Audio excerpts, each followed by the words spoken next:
देवराज इंद्र को जब पता चला कि चक्रवर्ती सम्राट विक्रमादित्य के छोटे भाई आज पाठ छोड़कर तपस्या हेतु जंगल चले गए हैं, तब देवराज इंद्र ने राज्य में सुरक्षा बनाए रखने हेतु एक देव को भेजा। जब चक्रवर्ती सम्राट विक्रमादित्य को पता चला, तब वे वापस अपनी राजधानी की ओर चल पड़े। सम्राट विक्रमादित्य अपनी राजधानी पहुंचे तब आधी रात हो चुकी थी। जिन देव को देवराज इंद्र ने भेजा था, उन्होंने सम्राट विक्रमादित्य को प्रवेश करने से रोक दिया। देव ने उनसे पूछा, तुम कौन हो? तब सम्राट विक्रमादित्य ने कहा, मैं इस भूमि का सम्राट विक्रम हूँ, ये मेरी राजधानी, तो मुझे रोकने वाले कौन होते हो? तुम अपना परिचय दो।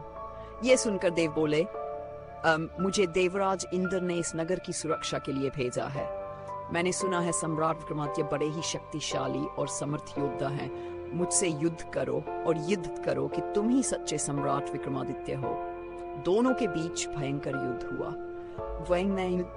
युद्ध में परास्त होने के बाद देव ने सम्राट विक्रमादित्य से कहा, अब मुझे विश्वास हो गया है आप ही सम्राट विक्रमादित्य हैं।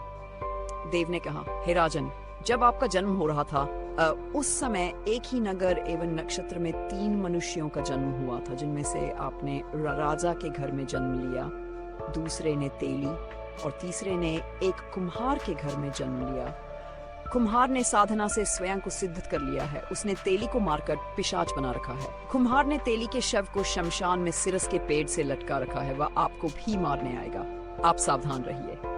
यह सब कहकर देव वापस अपने लोक को चले गए। सम्राट को वापस आए देख प्रजा में आनंद की लहर दौड़ गई। उत्सव मनाया जाने लगा।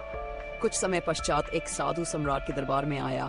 उसने सम्राट को प्रणाम कर एक फल दिया और फिर वहां से चला गया। सम्राट को आशंका हुई कि देव ने जिस आदमी के बारे में बताया था, हो सकता है यह साधु वही तेली हो। सोच विचार कर उन्होंने उस फल को नहीं खाया और भंडारी को दे दिया। साधु रोजाना आता और सम्राट को एक फल दे जाता। सम्राट उस फल को भंडारी को दे दिया करते। एक दिन सम्राट घोड़ों का जायजा ले रहे थे, तभी वह साधु वहीं पहुंच गया और उसने फिर से राजा को फल दिया। सम्राट के हाथ से वह फल छूटकर नीचे गिर गया और फल में से एक लाल रंग का हीरा निकला, जिसकी चमक से सबकी आंखें फटी रख। साधु के जाने के बाद राजा ने भंडारी को बुलवाकर सभी फल मंगवाए और सबको खोलकर देखने पर सबसे एक लाल हीरा निकला। तब सम्राट ने जो हरि को बुलाकर परीक्षण करवाए। इससे पता चला कि एक लाल हीरा छोटे मोटे राजे के बनूल के हैं। आश्चर्यचकित सम्राट ने साधु को बुलाने का आदेश दिया। एकांत में सम्राट ने साधु से पूछा कि आप इतने अमूल्य हीरे कहां से लाते हैं? तब योगी ने उत्तर देते हुए कहा, महाराज, यह रत्न मैं अपनी सिद्धियों से प्राप्त करता हूँ। साधु ने कहा, गोदावरी नदी के किनारे स्मशान में मैं एक साधना सिद्ध कर रहा हूँ। उसके सिद्ध हो जाने पर मेरे मनोरथ पूरे हो जाएंगे। इसके लिए आपकी मदद चाहिए। यदि मैं आपको पहले ही ये बता देता तो शायद आप मेरी बात बिना पूरा सुने ही मुझे भगा देते। इसलिए मैंने ये तरीका अपनाया। साधना की अंतिम रात्रि पर मेरे सिद्ध स्थान पर अकेले आकर मेरी सहायता कीजिए। राज से अधिक मैं अभी आपको बताने में असमर्थ हूँ। सम्राट सब समझ रहे थे। उन्होंने साधु को उत्तर देते हुए कहा, अच्छी बात है, साधना के अंतिम दिन सूचित कीजिएगा। मैं आपकी सहायता हेतु अकेला ही आऊंगा। कुछ दिन उपरांत अमावस्या की रात्रि आ गई। अमावस्या की आधी रात को राजा साधु के पास पहुंचे।